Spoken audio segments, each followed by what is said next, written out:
So I have a cute craft that I started over the holidays, and I thought it was perfect to start out the new year. So I'm just using a few random items. Most of them are from Dollar Tree, and I love these music sheets. So I'm going to use one of those too, and I'm going to start with my Waverly gray chalk paint and paint it on this teacher board. I picked this up at Dollar Tree, and this is just in my craft pile of extras. And I am starting out because I want to use this so it looks like a piece of slate.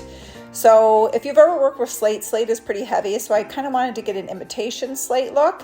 So I'm taking this board that I've had for a couple years, and I'm just painting it with chalk paint, just almost coming up to the edges because I want those darker edges still to be dark. And then I am going to paint the back of this once that first coat of gray paint is dry. I'm going to come back with Mod Podge and put one coat because I'm going to put this music sheet on it.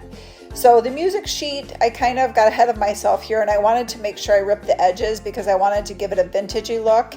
And sometimes those ripped edges just give it more of a authentic feel. So rip those edges first, but luckily my Mod Podge was still wet, but I'm just going to get another thicker coat on it before I put my music sheet down.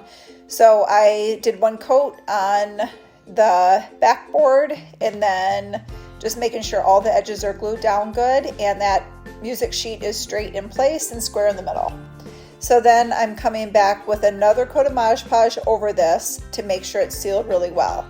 Just make sure you get all those corners and all over the music sheet. And then I always like to use my finger. You can use gloves if you want, but I just always use my finger. I find it's the best way just to smooth out all those bumps, and any excess underneath of the Mod Podge will come out the sides, and we'll just really get a good flat surface of whatever you're Mod Podging. And then I'm taking my paintbrush and painting back over it to get smooth lines.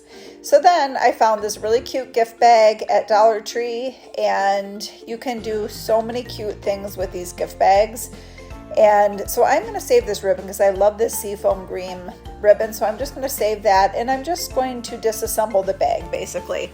And one side is a glitter dove and the other side is just a dove without the glitter. So I'm going to just use the side without the glitter, and I am going to cut out the dove. So I decided just to cut all around the edges of him, and then I'm going to cut out that piece on earth, and I'm going to do that separate. So I'm just sticking my dove right on the music sheet, over the music sheet to the wet Mod Podge. So you're going to do that while it's still wet, and if your Mod Podge is already dried, like say if you had something to do, just make sure you get another coat on there so you can secure the dove. And then this piece on earth part on the bag, I cut that out as well and put that below it because I love the light seafoamy green. So I definitely wanted that to accent the dove, and all the colors are just blending so nicely with the gray and the seafoam. So once you have this and you have the dove on and another coat over the dove, you're gonna let it dry, and then I'm coming back with a home decor wax in the brown. And this I'm just going to rub on the music sheet portion of it, and this is going to give it a little age look. You can see it's kind of darkened and give it a little bit of age. So this is just a really sneaky, fun trick to make that music sheet look authentic. And then I came back with the same gray paint, and I'm going over just the edges of the dove because I want to make that dove stand out a little bit. I felt like it blended in with the music sheet, which is okay. So this is just optional, but I'm just taking a thin paintbrush and I'm going over the edges of the dove, all over the wings and all over the body, because as you can see as I'm painting, it's just gonna pop a little bit and frame the dove so it stands out a little bit from the music sheet. So this is pretty easy. You just basically trace it, and once you're done with that part, I am going to get my green. It's a thicket color, and then a lighter green, and I'm going to do a branch out of his mouth. So the reason I didn't use the branch on the gift bag is because I wanted it to be green, because I really love the look of the seafoam green with the piece on earth. So I came back with my own colors and painted it.